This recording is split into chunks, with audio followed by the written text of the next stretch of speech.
Hey everyone, welcome back to our channel. So for today's video, I'm going to show you on how you can enable developer tools on Discord.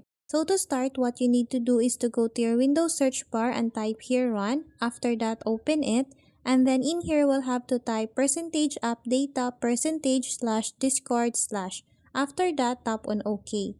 And then a file settings will automatically appear here. What we need to do is to scroll down and then look for this option settings.json. After that, we'll have to right click on it and then tap on the open with and choose notepad. So in here, what you need to do is to delete this one and then you'll have to paste this code here. I'll make sure to leave the code on the description box below so you can copy it.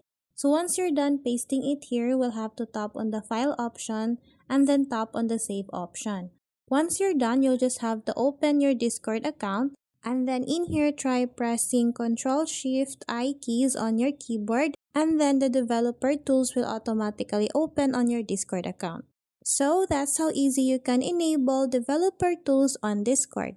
I hope this video helped you out and then please don't forget to subscribe, hit the like button and then the notification bell so you won't miss any videos on our channel, and I'll see you on our next video.